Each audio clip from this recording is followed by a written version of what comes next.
The sun hadn't fully risen over the sprawling coastal base in Virginia, yet the early morning air was already thick with tension. Engines roared in the distance, boots clanged against concrete, and the scent of freshly oiled rifles mixed with the salty tang of the Atlantic. Lieutenant Harper Evans stepped down from the transport, her uniform crisp, her hair tucked neatly under her cap, and her eyes scanning the chaos around her. Every step she took echoed against the hangar walls, a small declaration that she belonged, or at least, that she intended to. Harper wasn't like most new officers arriving at the base. Fresh from a high-profile intelligence position in Washington, she had spent years behind screens, analyzing satellite feeds, decrypting communications, and writing reports that could make or break operations. But today was different. Today, she had to step into the very heart of the SEAL world, a realm of elite warriors, hardened by missions she could only read about in classified files. And she knew that in this world, appearances could be deadly, and first impressions could last a lifetime. As she strode across the tarmac, her senses drank in everything: the acrid smoke from a flare in the distance, the low murmur of SEALs running drills, the way the wind carried the sharp scent of gunpowder from the weapon's range. Her eyes, trained for details, caught the subtle hierarchy in the chaos. The way the sergeants barked orders, the deference of the recruits, and the unmistakable aura of authority surrounding a figure walking toward them. It was the general. A tall man, square-jawed, eyes like chipped granite, moving with the precision of someone who had seen the worst and survived it all. He was known for a temper that could make seasoned veterans flinch, and for instincts that could read a soldier before he or she even knew what they were thinking. He stopped abruptly when he saw Harper, his eyes narrowing in curiosity. "That gesture," he muttered almost to himself, his gaze flicking to her hand as she adjusted her uniform. "Exclusive to SEALs." Harper froze for a split second, feeling the weight of the moment press down on her like a physical force. She had studied these signs, these subtle gestures, the ones SEALs used to identify each other without words, often in situations where silence was life. Most civilians would never recognize them. Most officers wouldn't even dare mimic them. But Harper had. And now she made a choice not out of arrogance but necessity. She returned the gesture, precise, sharp, controlled, a reflection of the countless hours she had spent memorizing movements that might save a life someday. The general stopped dead.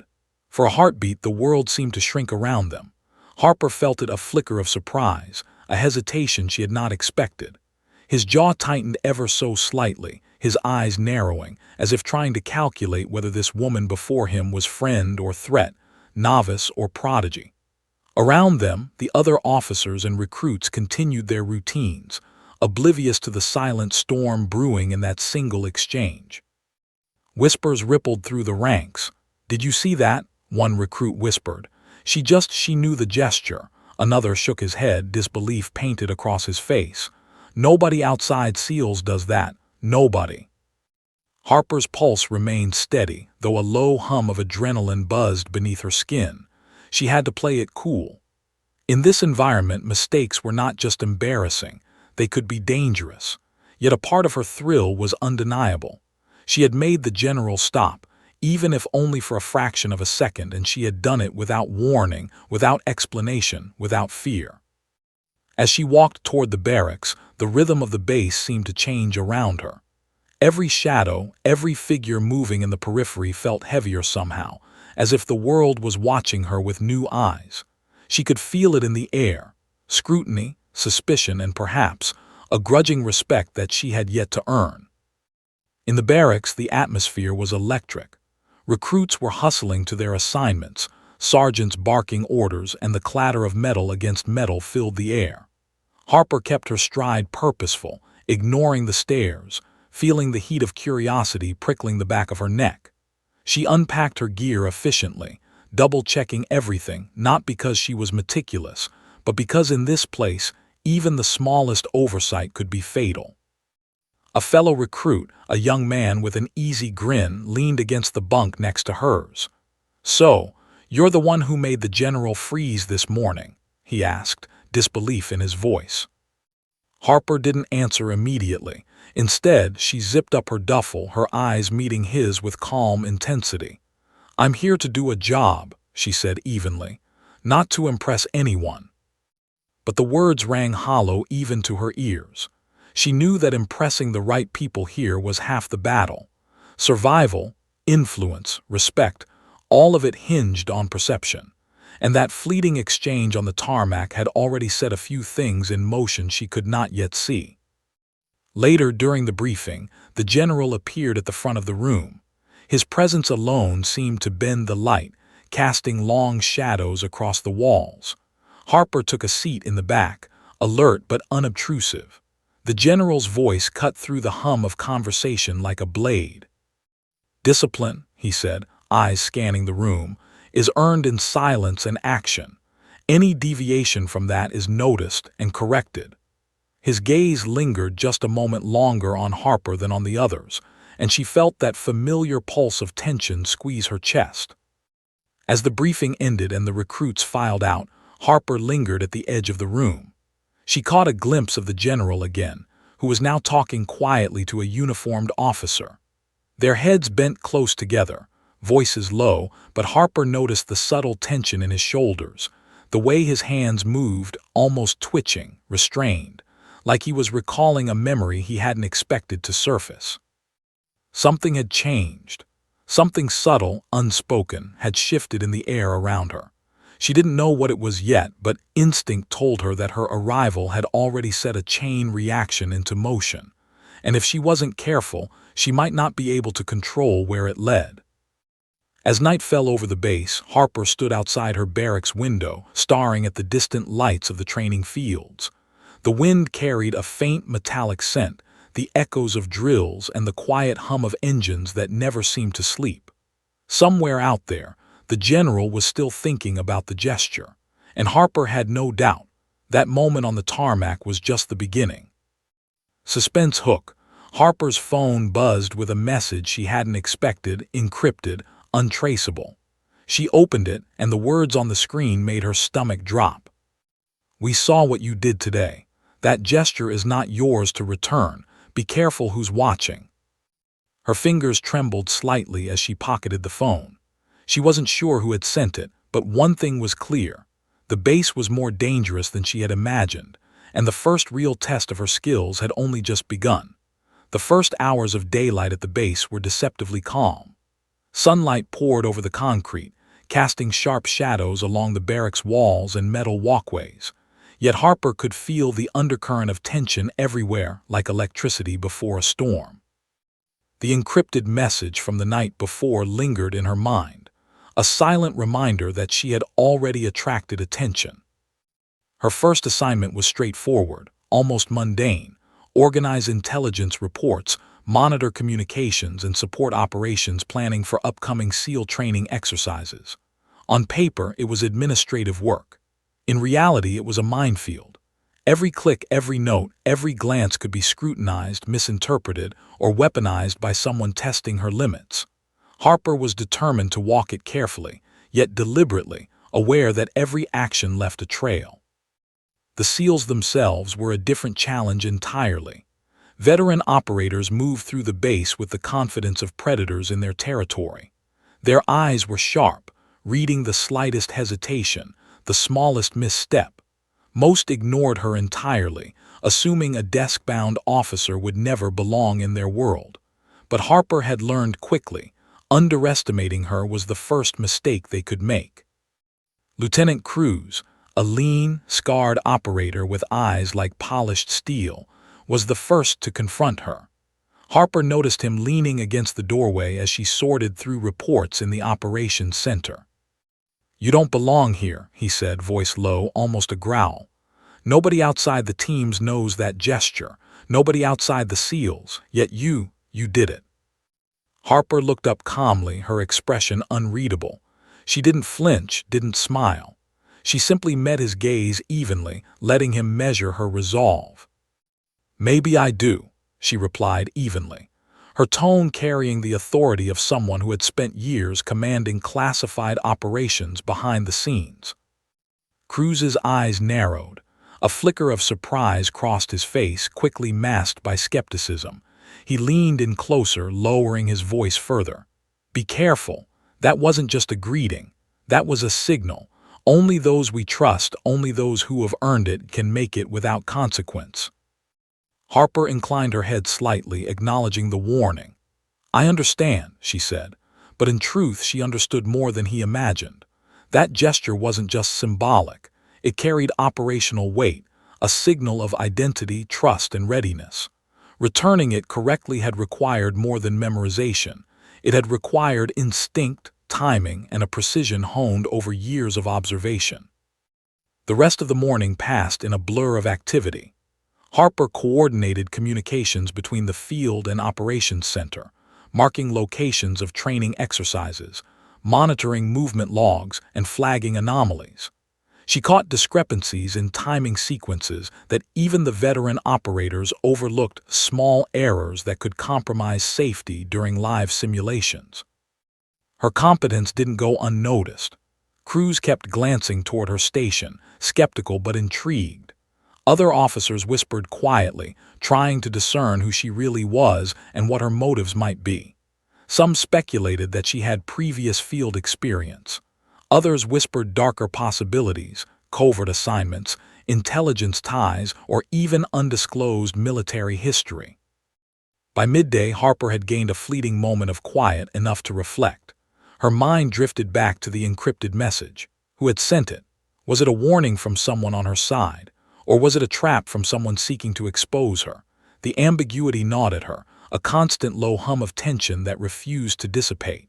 She knew she couldn't reveal her thoughts to anyone, not Cruz, not the general, not even the other officers.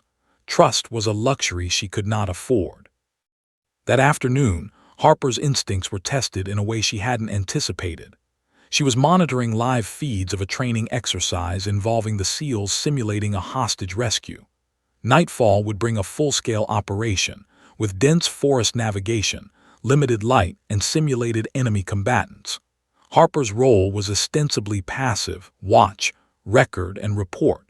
But as the exercise unfolded, her analytical mind picked up subtle signs of an error. One SEAL operator, moving too fast, too confidently, misjudged a shadowed ridge. His foot caught on a root, sending him staggering dangerously close to the edge of a cliff. Harper's heart leapt, her analytical instincts overriding caution. "Watch the perimeter," she shouted, her voice carrying over the radio feed. The operator froze mid-step, corrected his footing, and avoided a fall that could have ended in serious injury. Over the comm, a stunned voice murmured, Who just warned me?" Harper's pulse raced. For a moment, the quiet, calculated environment she had entered felt alive, dangerous, and intensely immediate. She realized that her interventions could have consequences, both good and bad. The line between observer and participant was razor-thin in the SEAL world. After the exercise concluded, the SEALs gathered for a debrief. Sweat-streaked faces, tense postures, and the low murmur of discussion filled the room. Harper waited at the edge, observing silently. She noted subtle glances, half-hidden questions, and the unmistakable shift in the general's demeanor. He had been watching the feed, silent, unblinking, his hands clasped behind his back. When his eyes flicked to her, Harper caught something there: recognition, calculation, and perhaps a trace of unease. Later, she was pulled aside.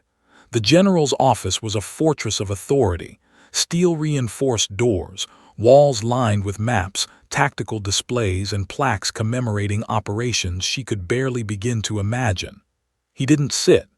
He remained standing, towering over her, hands clasped behind his back. "You weren't supposed to intervene," he said, voice low and controlled, yet edged with something Harper couldn't immediately identify. "And yet you did. That gesture you returned, you shouldn't know it. And yet you do." Harper met his gaze without hesitation. "I understand the rules. I also understand consequences. I made a choice." The general's jaw tightened. A flicker of something: surprise or perhaps concern passed through his eyes. He took a step closer. "You're not just observing, are you?" Harper shook her head slightly, aware of the weight in her own words. "I'm here to do my job, whatever that requires." For a long moment, silence stretched between them. The air was heavy, charged, as if the office itself held its breath. Harper realized that her actions, small as they might seem, had already altered the balance of perception, not just of her, but of everyone watching. Then the door opened, cutting through the tension. A junior officer entered, holding a secure tablet. Harper caught a glimpse of the screen before it was handed to the general, live intel marked with encrypted warnings. Her stomach tightened. Someone somewhere was monitoring her, watching her every move. The general's eyes darted to the data, then back to her, a silent acknowledgement passing between them. Suspense hook. As Harper left the office, she felt the eyes of the base on her like never before. Every movement, every glance, every breath was a potential test. And somewhere beyond the walls of the compound, in shadows she couldn't yet see, someone knew exactly what she had done this morning. And they weren't finished. Night fell over the Virginia coastal base, thick and heavy, swallowing the training grounds in shadows. The usual sounds of the day, engines, drills, shouted commands, were replaced by a tense hush, broken only by the low hum of distant generators and the occasional rustle of leaves. Lieutenant Harper Evans tightened the straps on her tactical vest, her eyes adjusting to the dim light as she prepared for her first live operation exercise.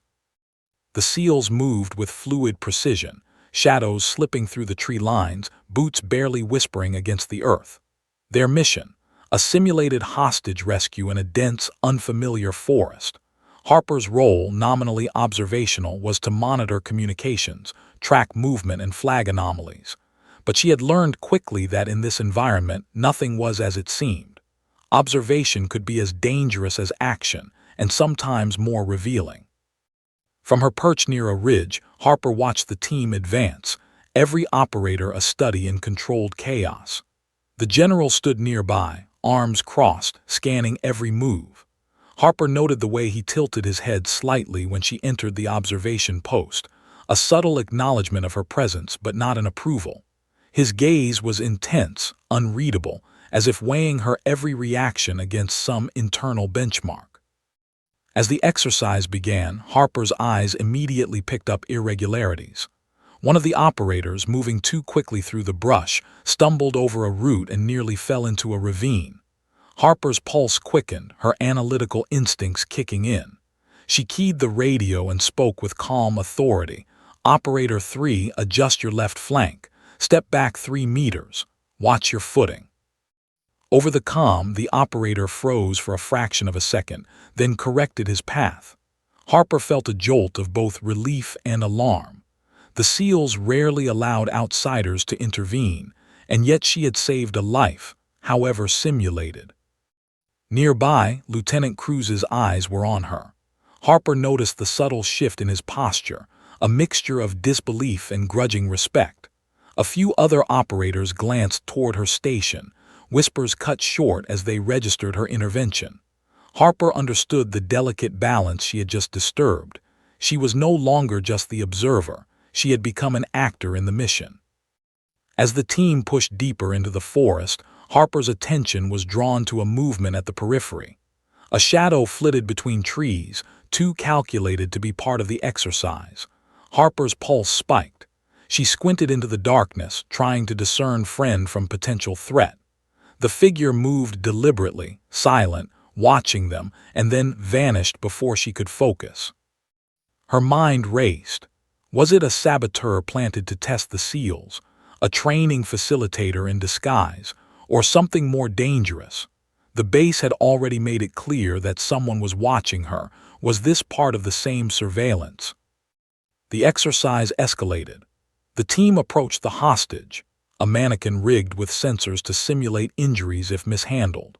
Operators communicated in clipped, whispered phrases, executing maneuvers Harper had memorized from countless briefings, simulations, and declassified files. Her eyes scanned every movement, noting timing discrepancies, deviations in formation, and the way some operators hesitated at critical moments. Then it happened. A simulated gunshot rang out, the crack of a blank round snapping through the still night air. One operator froze, misjudged cover, and fell to the ground, triggering a cascade of alarms in Harper's monitoring system. She acted instinctively, guiding the team through the comms. Suppressive fire left flank. Operator 5, adjust your angle. Don't leave the hostage exposed. Her voice carried authority she hadn't known she possessed in this setting, commanding the attention of trained warriors who had been skeptical of her mere presence. Operator 5 corrected his position just in time, avoiding the simulated casualty. Harper exhaled slowly, realizing the gravity of her own influence. A single miscalculated warning could have resulted in disaster, even in a controlled exercise. After the initial chaos subsided, the team completed the rescue maneuver, securing the hostage and retreating to extraction points. Sweat-slicked faces, the sound of labored breathing, and the distant drone of the base's generators filled the air. Harper allowed herself a small measure of satisfaction, knowing that she had contributed to the success of the mission without revealing the full extent of her knowledge. But the tension lingered. As the operators debriefed near the ridge, Harper noticed the general's gaze fix on something beyond the forest line. His jaw was tight, his posture rigid, and his eyes flickered toward the shadows she had noticed earlier. Harper's stomach clenched. Whoever or whatever had been moving in the darkness was still out there, watching. And now the general had seen it too. Cruz approached her quietly, eyes scanning the perimeter. "You saw it too, didn't you?" he asked, voice low, almost conspiratorial. Harper nodded subtly.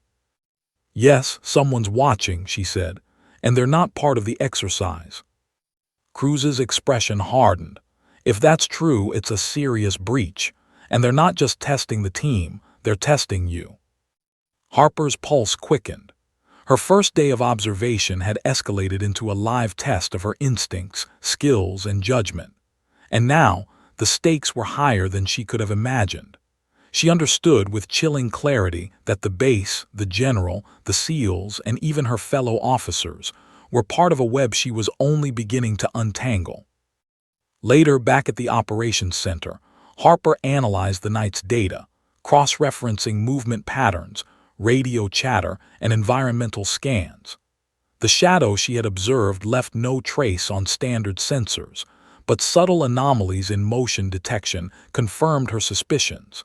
The figure had moved with intent, and they had been close enough to influence the exercise if they had chosen to intervene.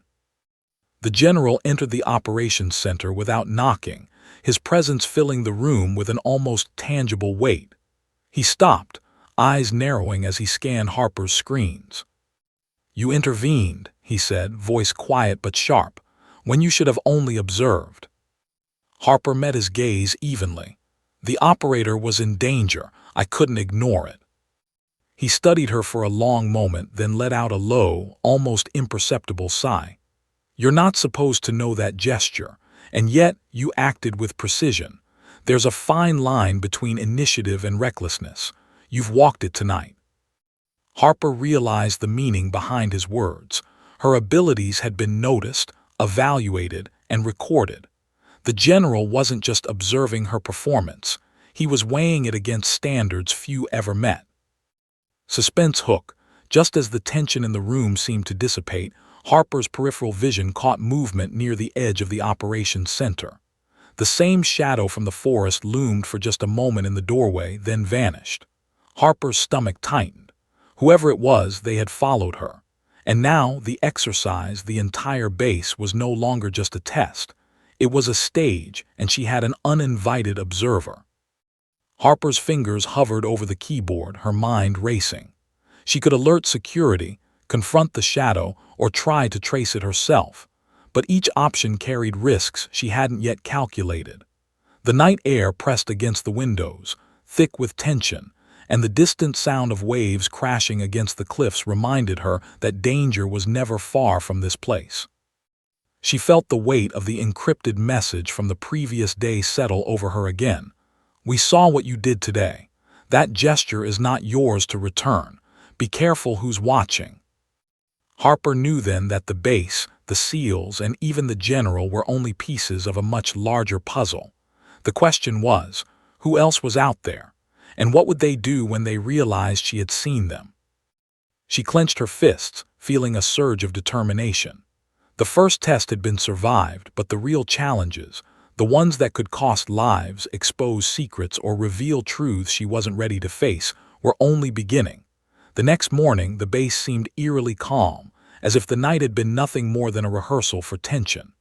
Sunlight slanted across the training fields, glinting off metal, casting long, sharp shadows over the meticulously maintained compound. Lieutenant Harper Evans moved through the corridors with quiet purpose, her tactical vest replaced by standard office attire, a stark contrast to the chaos of the previous night. But beneath the calm exterior, her mind churned with questions she couldn't yet answer. The encrypted message still gnawed at her. Who had been watching her in the shadows during the exercise? And why? She replayed the events in her mind, every step, every glance, every action, analyzing patterns that might reveal a clue. Harper had always been trained to see beyond the obvious, to anticipate threats before they materialized. But this was different. This was personal.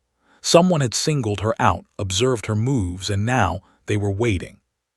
Her first stop was the intelligence wing, where reports from the exercise had been compiled. Harper began reviewing them meticulously, cross-referencing every anomaly she had noted the night before. And then she noticed it, subtle discrepancies in communication logs. Certain transmissions had been delayed by mere seconds, yet those seconds could have been catastrophic during the live exercise. Someone had tampered with the system, someone who had access, someone who knew what to watch, and, frighteningly, someone who understood her capabilities. The door behind her opened suddenly. Harper spun, expecting a colleague or a security officer. Instead, the general entered, his presence commanding the room. He didn't sit. He didn't speak at first. He simply observed, hands clasped behind his back, eyes narrowing as he took in her focused posture. "You were involved last night," he said finally, his voice calm but weighted. "More than protocol allows." Harper looked up, meeting his gaze steadily. The operator was in danger. I couldn't ignore it. My actions prevented a potential casualty. He didn't respond immediately, instead packing a small circle behind her. The air was thick with tension, every word, every movement calculated. Finally, he stopped and leaned slightly toward her. "You shouldn't have known the gesture," he said, voice low but piercing. "It's exclusive, a signal of trust and authority. And yet you returned it flawlessly. That isn't possible unless—" Harper's stomach tightened. She realized the general had started connecting dots he hadn't previously considered.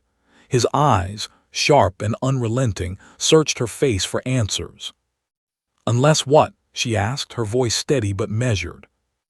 "Unless you've had prior exposure to operational tactics far beyond what any desk officer would possess," he replied. His tone carried weight, a blend of suspicion and curiosity. "Tell me the truth, Lieutenant. Who are you?" Harper hesitated, carefully choosing her words.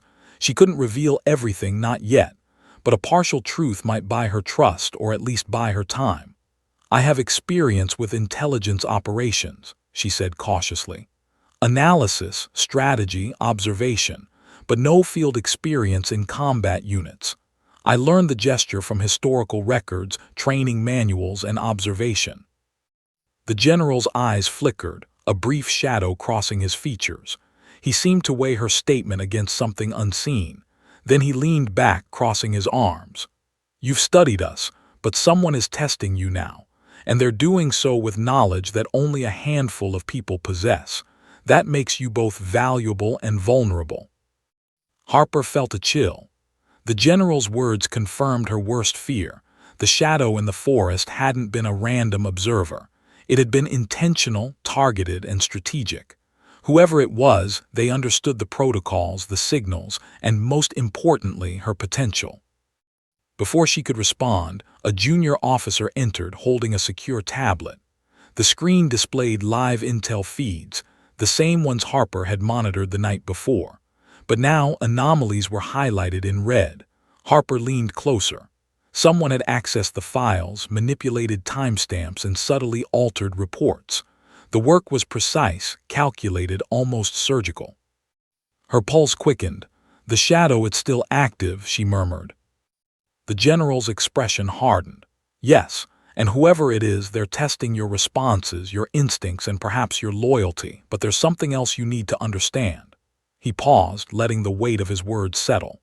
"The SEAL community doesn't make mistakes in testing. Every move is intentional, every observation designed to measure capability. That gesture you returned, it was not just recognition. It was a signal, and you answered it perfectly." Harper's mind raced. The implications were staggering. Her seemingly small action on the tarmac had resonated far beyond her understanding, signaling to people she hadn't yet met, people who could alter the course of operations in ways she couldn't predict. Then the general leaned closer, lowering his voice. "There's more to your presence here than I initially believed. Your history, your skill set, someone knew you would be here, and they've been waiting." Harper's heart pounded. Someone had anticipated her arrival, studied her, and planted tests along her path, tests she hadn't even realized she was taking. The base, the exercises, even the shadow in the forest, all orchestrated with intention. The thought made her stomach churn. "You're telling me this was all planned?" she asked, incredulous. "Partially," he admitted. Some of it is reactive, but the deeper truth is this. You've entered a world where perception is reality and reality is dangerous. People will watch your every move. Some will help, some will hinder, and some will not hesitate to use you to achieve their own ends. Harper exhaled slowly, trying to process the revelation. Her mind ran through every detail of the previous day, the exercise, the encrypted message. The shadow, connecting dots she hadn't yet realized, were part of a larger pattern. She understood now that the danger wasn't just the missions or the exercises. It was the people, the unseen observers, and the hidden motives that shaped every decision. Then the general spoke again, softer this time, almost as if confiding. "You need to be careful who you trust, Harper. Not everyone is who they seem, and some of the most trusted allies may turn out to be the most dangerous adversaries." Harper nodded, swallowing hard. The weight of the situation pressed down on her like a physical force. She was no longer just a new officer trying to navigate a complex environment. She was a piece on a chessboard controlled by forces she couldn't fully see, yet had to anticipate and counter. Suspense hook. Just as she was absorbing the gravity of the general's words, her secure phone buzzed. Harper opened the message with a sinking feeling. "Your next move could cost lives. Choose carefully." Her fingers trembled slightly as she pocketed the device. Someone knew she had survived the exercise. Someone knew she had acted independently. And now, the message made one thing clear. The tests were far from over. Harper looked out the window at the base's training fields, still bathed in morning light. Everything seemed calm, ordinary, yet she knew the truth. Beneath the surface, under the carefully maintained order, shadows were moving, plotting, and waiting. Her survival, her decisions, and her skill would determine not only her future, but the safety of everyone on the base. And somewhere beyond the perimeter, the figure from the forest watched still, calculating the next move. Harper clenched her fists, a mixture of fear and resolve coursing through her. The revelation had been clear. The first test was only the beginning, and the game she had entered was far more dangerous and far more personal than she could have imagined. The base had grown quieter by dawn, but the weight of tension hung over it like a storm cloud ready to break. Lieutenant Harper Evans moved through the corridors with measured precision, her mind replaying every detail from the previous night's exercise. The encrypted warnings, the shadowy figure in the forest, and the general's piercing questions all coalesced into a single, undeniable truth. She was being tested, watched, and measured. And this time, she realized, she couldn't do it alone. Lieutenant Cruz found her near the communications hub, leaning casually against the wall but with an unmistakable air of vigilance. His scarred features were softened slightly by the early light, but his eyes held that same steel intensity Harper had learned to read like a weapon. He had been watching her, observing her responses, and now, without preamble, he spoke. "You're being followed," he said, low and precise. "I've seen it, and if you don't act carefully, they'll exploit you or worse." Harper didn't flinch. "I know," she replied evenly, "and I intend to find out who, but I can't do it from here behind a desk. We need to move into the field." Cruz raised an eyebrow, skeptical. "You want to go outside the base. You know the risks." She nodded. "I don't have a choice. Whoever is watching knows our movements, our systems, maybe even the general's assessments. We need to uncover the source before they make their next move." A tense silence fell between them. Cruz studied her for a long moment, weighing her resolve against the danger. Finally, he exhaled sharply. "Fine," he said, "but we do it together. One mistake and you won't see the base again." Harper's pulse quickened. An uneasy alliance had been formed, one forged from necessity rather than trust. And in the world she had entered, necessity was often the only currency that mattered. By midday they were in the field, dressed in tactical gear, moving through the underbrush surrounding the base. Harper's mind raced with calculations, routes, potential observation points, escape vectors, and contingencies. Cruz moved silently beside her, a shadow within a shadow, watching for any sign of intrusion. The tension was nearly tangible, pressing against her chest with every step. Harper's eyes scanned the perimeter.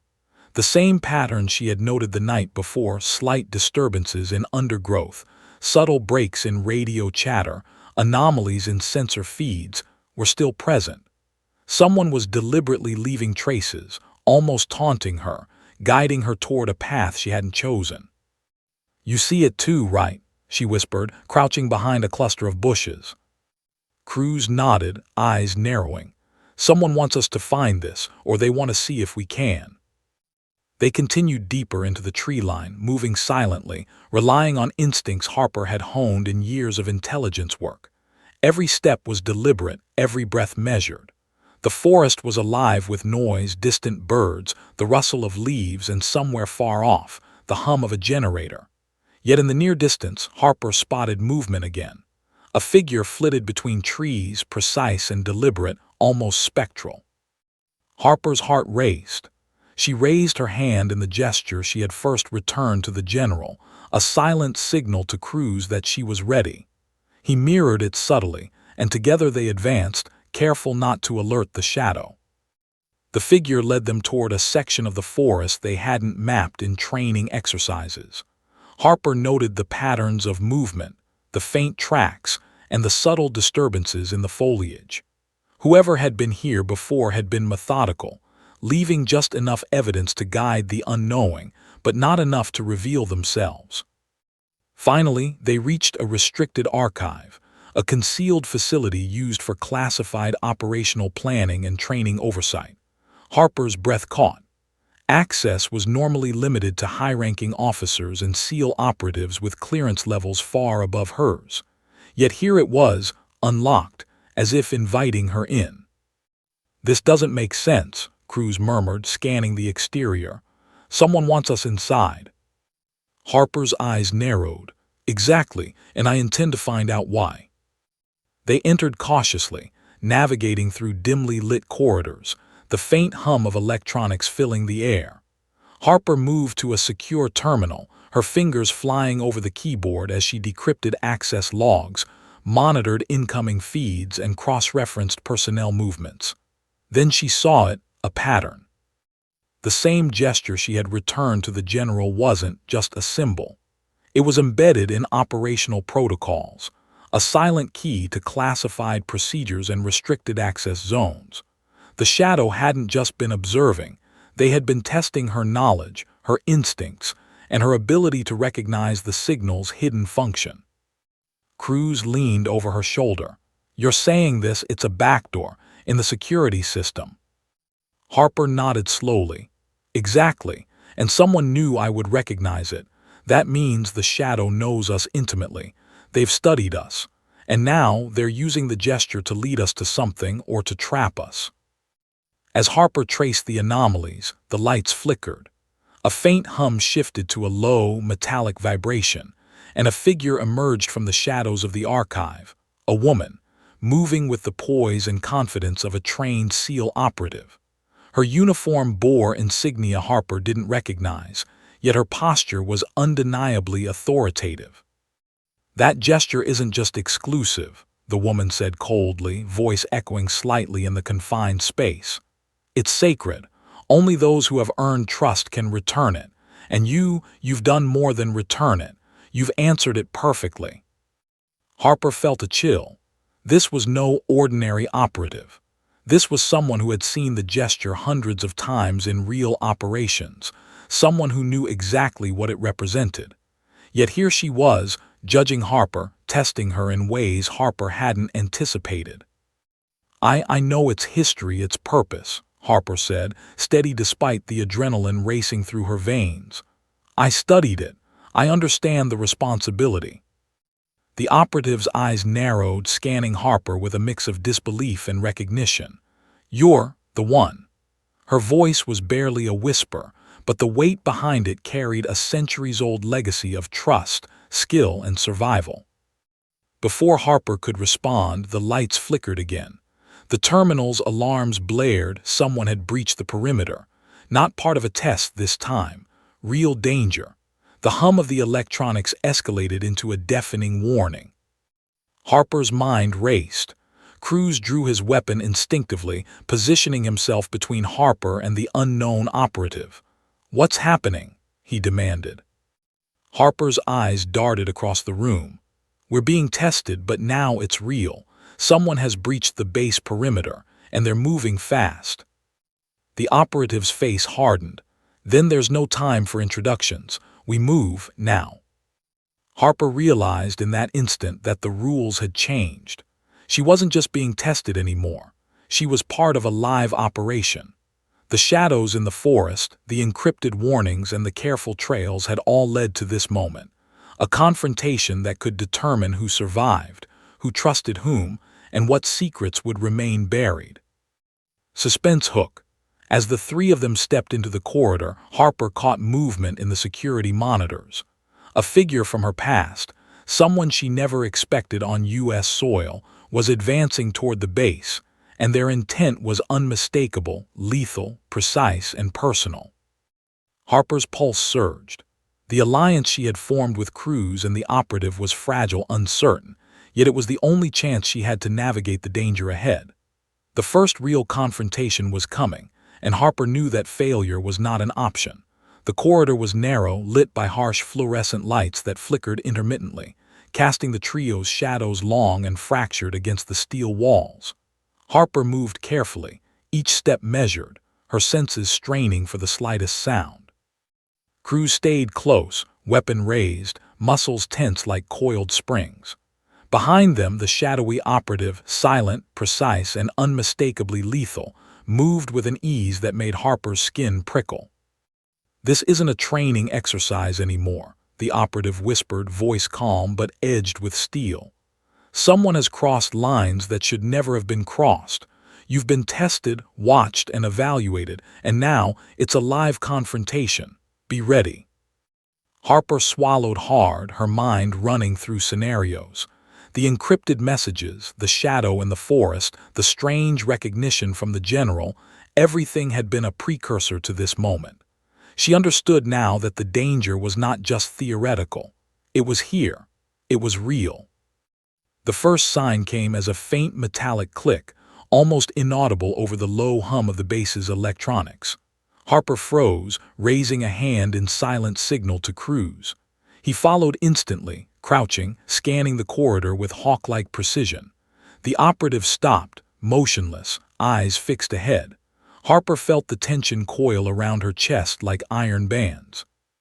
Suddenly, a figure stepped from the shadows, tall, imposing, and unmistakably familiar. Harper's heart lurched. It was someone she had thought long buried in her past, someone she had not expected to see on U.S. soil again. Their eyes locked, and Harper felt a cold surge of recognition mixed with fear. "You," she breathed, her voice barely a whisper. The figure smiled, but it wasn't warm. It was calculated, sharp, and chilling. "I thought you'd try to hide," the voice said, low and deliberate, "but you've been too obvious."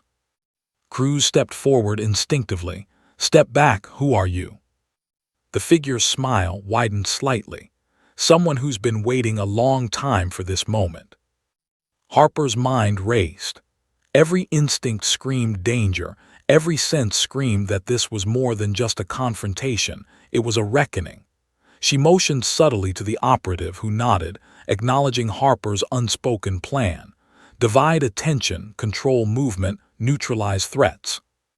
The figure moved with speed that belied their bulk, launching toward Cruz with precision. Harper reacted instantly, pushing Cruz aside, raising her weapon, and firing a warning shot into the ceiling. The sound reverberated through the corridor like a gunshot in a canyon.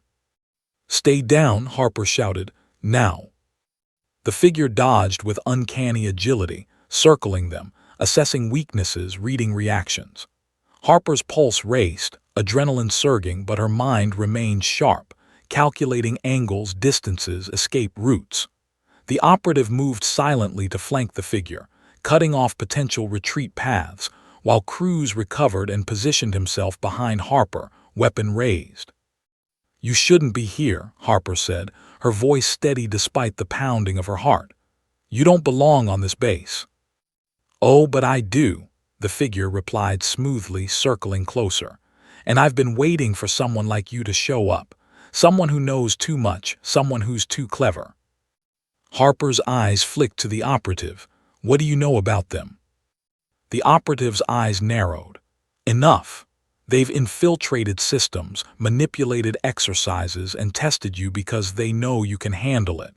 But now they want something more: control, leverage, something only you can give them."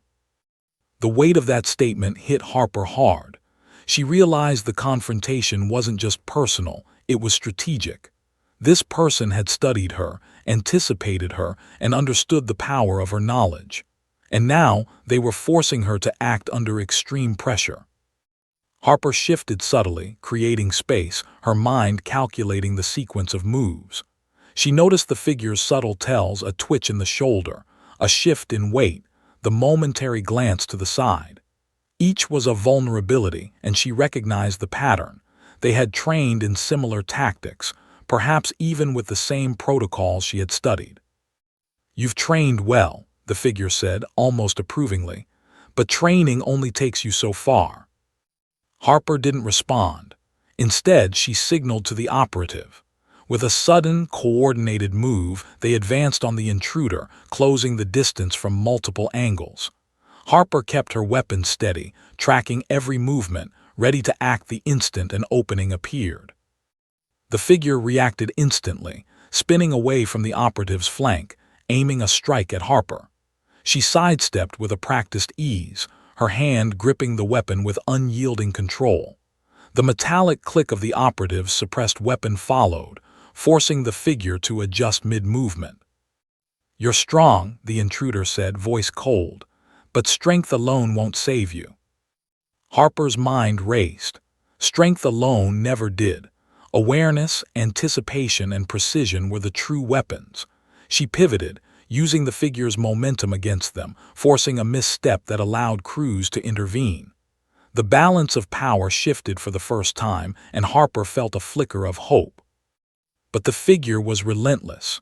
They recovered instantly, moving with a fluidity that bordered on unnatural, eyes locked on Harper with a mixture of recognition and calculated malice. Harper realized that this confrontation was personal for them, not just tactical. "You don't understand," the figure hissed, advancing again. "This isn't about me. It's about what you represent: the knowledge, the ability to see the unseen. That gesture you returned, you activated something bigger than yourself." Harper's pulse surged. The truth hit her with the force of a physical blow. The The shadowy observations, the encrypted messages, all of it had been a prelude.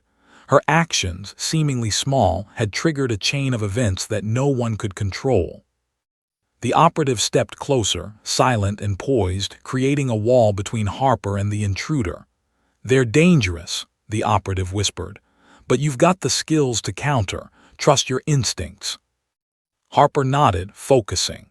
Every movement, every calculation, every decision mattered now. She ducked low, pivoted to the left, and forced the figure into a narrow corridor that limited their mobility. Cruz moved behind, blocking potential escape routes. The operative mirrored Harper's actions, cornering the intruder with precision that left no room for improvisation. The figure froze, realizing the trap, a flicker of respect crossing their features. "Impressive," they muttered, "but this isn't over." Harper's gaze didn't waver. "It ends here," she said, her voice steady and commanding, though her heart hammered in her chest. For a moment, silence enveloped the corridor, thick and suffocating. The intruder's chest heaved, their eyes flicking between Harper, Cruz, and the operative. Then, slowly, deliberately, they raised their hands not in surrender, but in acknowledgement of the skill, control, and resolve before them. Suspense hook. As Harper exhaled, thinking the immediate confrontation was over, a faint signal beeped from her secure device.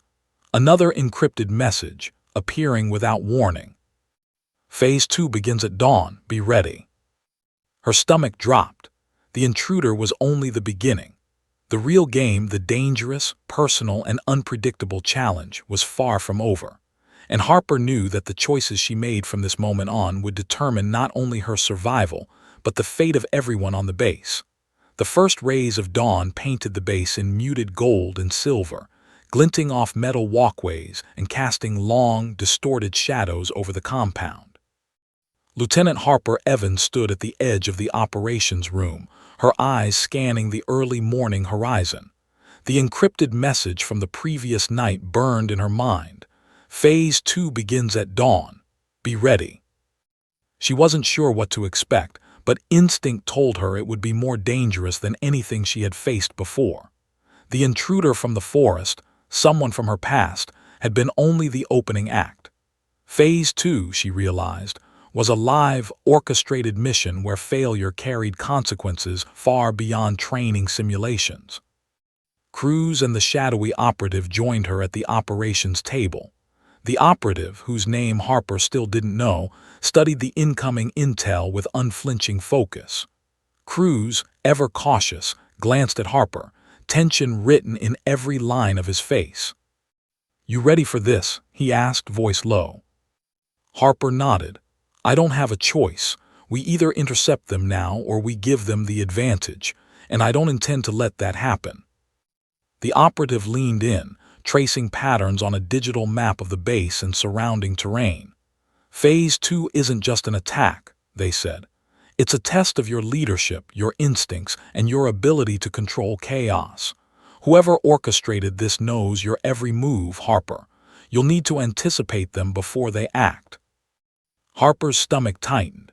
It wasn't just about strategy or tactics anymore. It was personal, the shadow from the forest, the intruder from her past, the encrypted warnings, all converged into a single, impossible puzzle. By 600 hours, the three of them moved into the field.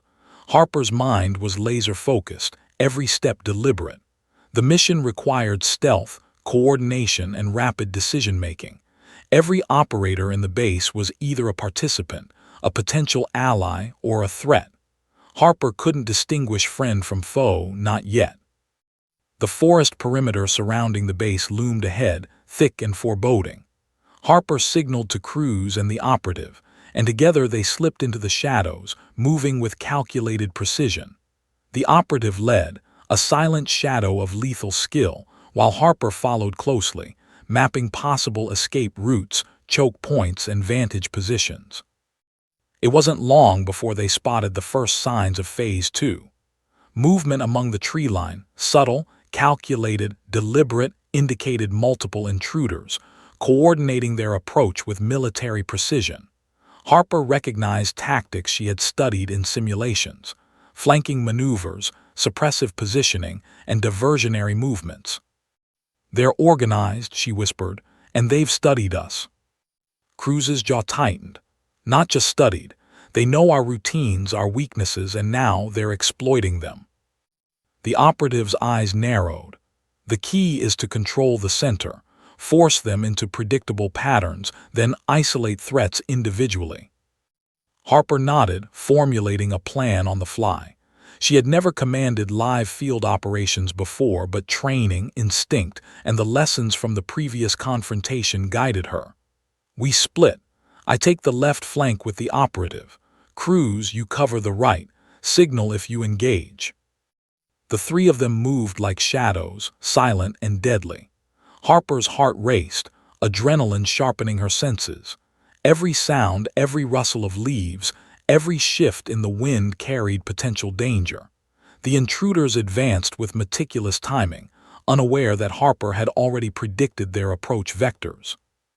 Then, a sudden burst of action. A smoke flare ignited near the base perimeter, forcing Cruz to engage an intruder who had broken formation. Harper and the operative adjusted instantly, closing on another intruder attempting to infiltrate the southern ridge. Harper's mind moved faster than her body, issuing silent commands, predicting the enemy's next move. She spotted the intruder from the forest, the one who had initiated Phase 2, advancing toward a high-value communications array. Harper's pulse quickened. She knew if that array fell, Phase 2 would escalate into chaos with severe consequences. "We can't let them reach the array," she whispered. The operative nodded, moving silently to intercept. Harper followed, heart pounding, eyes scanning the environment for additional threats. The intruder turned sharply, spotting Harper and the operative simultaneously. A burst of gunfire erupted, training rounds mixed with live suppression fire, echoing through the forest like thunder. Harper's instincts kicked in. She ducked behind a fallen log, pivoted, and returned fire, forcing the intruder to take cover. The operative moved around, flanking the target with lethal efficiency. Harper realized that this mission was more than a test. It was an evaluation of her ability to command under fire, anticipate threats, and maintain composure when every second could determine life or death. Cruz's voice crackled over the comms. "Harper, multiple intruders at the northern ridge. You need to contain the southern flank now." Harper's mind raced. She could either pursue the intruder toward the array or respond to Cruz's northern engagement. Both were critical.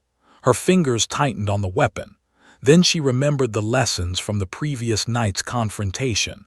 Anticipate, divide attention, and prioritize threats. "We contain the southern flank first," she said into her comms. "Then we converge on the array. Timing is everything." The operative moved with silent precision, intercepting the intruder near the array while Harper provided covering fire, forcing additional enemies into predictable positions. Cruz held the northern ridge, suppressing multiple intruders who had attempted to flank their position. Suddenly, Harper noticed movement near a high tree line, a sniper, positioned to disrupt their containment. Harper's stomach sank. If the sniper fired, the operation could collapse instantly. "Sniper in the tree line," she shouted. "Engage immediately." Cruz fired a calculated shot, forcing the sniper to reposition. Harper seized the opportunity, advancing toward the array with the operative, neutralizing intruders with swift, precise strikes. The intruder from the forest realized the tide had turned and attempted to escape toward the tree line. Harper intercepted them, using a combination of leverage, skill, and strategic pressure to force them to the ground. Breathing hard, Harper pinned the intruder, locking eyes with someone who had caused so much chaos and fear over the past days. The intruder smiled faintly, almost impressed. You weren't supposed to survive this." Harper tightened her grip. "I don't just survive," she said, voice cold and controlled. "I anticipate, I act, and I end what needs ending." The operative moved to secure other intruders while Cruz neutralized threats on the northern ridge. Harper realized in that moment that the alliance she had formed, fragile and uncertain, had become a finely tuned instrument, each member complementing the others with precision. Together, they had turned Phase 2 against the intruders, anticipating and countering every move. As the smoke cleared and the final intruder was subdued, Harper exhaled deeply. Her hands trembled slightly, adrenaline coursing through her veins, but a sense of clarity emerged. She had survived the live operation, demonstrated command, and neutralized a significant threat. Suspense hook. But as Harper surveyed the aftermath, her secure device buzzed again. A final encrypted message appeared. You've passed Phase 2. Phase 3 begins tonight. They are closer than you think. Harper felt a chill. The operation had ended, but the real danger, the one that had been testing her mind, her instincts, and her courage, was only beginning. Someone had orchestrated this mission with precision, and now they were closing in. Harper glanced at Cruz and the operative. Both nodded, silently acknowledging the unspoken truth. Survival had been just the first step. The real battle, psychological, tactical, and personal, awaited. And somewhere beyond the trees, hidden in shadows she couldn't yet see, the mastermind behind Phase 2 was already watching, preparing the next move that could decide everything Harper had fought for. Night had fallen over the base once more, casting everything in a pale, silver glow. The stars overhead were cold witnesses to the tension simmering below, and the faint hum of generators blended with the distant crashing of waves against the cliffs. Harper stood at the edge of the operations room, her body tense, her mind a whirlwind of calculations. Phase 3 had begun, and she knew instinctively that the stakes had never been higher. The encrypted message had arrived just before dusk. They are closer than you think. Trust no one. Act decisively. Harper's eyes flicked to Cruz, who was checking his weapon with methodical care. His scarred face was set jaw tight, but Harper could see the quiet confidence beneath. He was ready.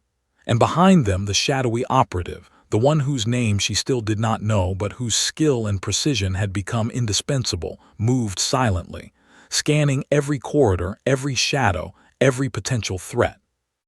Harper took a deep breath. This wasn't just about survival anymore.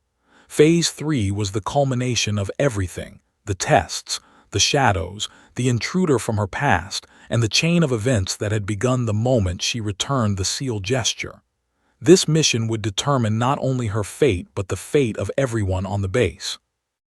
The operation began with an immediate alert, movement detected near the eastern perimeter. Harper signaled Cruz and the operative. Split and cover. I'll take the central corridor. Cruz, north wing. Operative, flank east. Watch for the intruder, the one from the forest. They moved like ghosts through the shadows. Harper's pulse was steady, heart racing, mind hyper-focused. Every creak, every rustle, every shadow was a potential threat. But unlike before, she felt in control.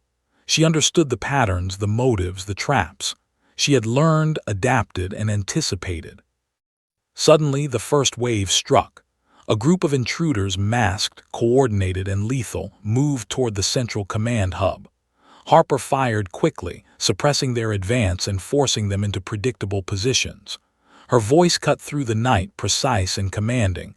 Cruz, intercept the northern flank. Operative, contain the east corridor. Cruz's response was immediate. The northern corridor erupted in calculated chaos as he engaged multiple intruders, moving with lethal efficiency. The operative mirrored Harper's movements, flanking the intruders with silent precision, neutralizing threats before they could react. Harper felt the surge of adrenaline, but she did not hesitate. Every move was deliberate, every decision calculated, every action purposeful.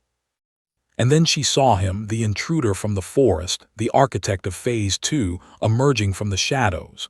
His eyes locked on hers, a mixture of recognition and calculated menace. Harper's stomach clenched. This was the moment the previous tests had led to, the confrontation that would define everything. "You've come far, Harper," he said, voice calm but edged with malice. But you still don't understand. This isn't just about skill or instinct. This is about trust and betrayal, and I've been watching every step you've taken." Harper steadied her weapon. "You miscalculated. I've learned more than observation, more than protocol. I've adapted, and I won't let you endanger this base or its people." The intruder smirked, but Harper noticed a subtle hesitation, a brief, almost imperceptible moment of vulnerability. She seized it, signaling to the operative to advance. Together, they closed the gap, forcing the intruder toward the control room, where crews had already neutralized the remaining threats on the northern wing. The chase through the corridors was intense. Gunfire echoed off steel walls, footsteps pounded against the floor, and the hum of electronics blended with the roar of adrenaline in Harper's ears. Every decision mattered. One wrong move could spell disaster. Harper's mind raced. She calculated angles, escape routes, and potential allies and enemies in real time. The intruder was skilled, but Harper had studied his tactics, anticipated his moves, and understood the underlying strategy of Phase 3. She wasn't just reacting. She was leading, commanding, and orchestrating every outcome. Finally, they cornered the intruder in the control room. Harper stepped forward, weapon trained on him. Cruz and the operative flanked, ensuring no escape. The intruder raised his hand slightly, but his eyes were sharp, calculating, dangerous. "You've won this round," he said quietly. "But the game isn't over. Others are watching. Others are waiting. You think this base is safe, but safety is an illusion. Trust is a weapon, and you've wielded it well, but not perfectly." Harper didn't waver. "I'll take the consequences of my choices. I won't let fear control me, and I won't let you manipulate what's left of this base." The intruder's lips curled into a thin, almost respectful smile. "Impressive. Very well. Consider this lesson learned for now." With that, he activated a remote signal, and Harper's secure monitors flashed red, an alert of a simultaneous breach at multiple points on the base. Harper felt the tension spike. She realized that Phase 3 wasn't just about confronting one intruder. It was about control, leadership, and rapid decision-making under pressure. She had anticipated many threats, but this was beyond anything she had trained for. "Cruz operative," she said, voice calm but commanding, "we split. I'll handle the central breach and neutralize the intruder's signal. You contain the secondary threats. Timing is critical." They moved with precision. Cruz and the operative tackled the breaches, neutralizing threats and securing key points. Harper advanced on the central system, fingers flying over the keyboard, overriding the intruder's manipulations. Her mind raced, heart pounding, but every motion was deliberate, calculated, and precise. Finally, she locked onto the intruder's signal, isolating and neutralizing it. The monitors flickered back to normal, the alarm ceased, and the base returned to a tenuous calm. Harper exhaled slowly, muscles aching, adrenaline still coursing, but a sense of clarity washed over her. She had not only survived Phase 3, she had controlled it. The intruder, now restrained and monitored, glared at her, a flicker of begrudging respect in his eyes. "You've proven yourself," he said. "I underestimated you, but remember this, someone always watches, always waits, and the next phase may not have rules you understand." Harper met his gaze evenly. "Then I'll adapt, I always do." Cruz approached, placing a reassuring hand on her shoulder. The operative gave a subtle nod of acknowledgement, their silent approval a rare but meaningful gesture of respect. Harper felt a mixture of exhaustion and triumph. She had faced tests, shadows, intruders, and live operations, and she had not only survived but led. The general entered the room then, his presence commanding and formidable. He studied Harper for a long moment, then finally spoke. "Lieutenant Evans, you've exceeded every expectation. The tests, the intruders, the shadows, they were designed to push, probe, and evaluate. And you passed, with precision, instinct, and courage, not just as an officer but as a leader." Harper felt a surge of quiet pride. The journey had been treacherous, exhausting, and frightening, but it had revealed something undeniable: her strength, skill, and ability to command under pressure. Final suspense hook. Just as the general turned to leave, Harper's secure device buzzed one last time. She hesitated, heart still racing, and opened the message. A single line appeared on the screen. "Congratulations, Lieutenant, but shadows never rest." Harper's eyes narrowed. The immediate danger was over, but the world she had entered, a world of hidden observers, shadows, and relentless challenges, was far from finished. She understood now that survival wasn't the goal. Awareness, adaptability, and courage were, and she was ready. Harper exhaled slowly, the weight of the night and the battles behind her giving way to a quiet determination. The base was secure for now, the threats neutralized, but the shadows would always linger. And so would she, prepared, vigilant, and unyielding, ready for whatever came next.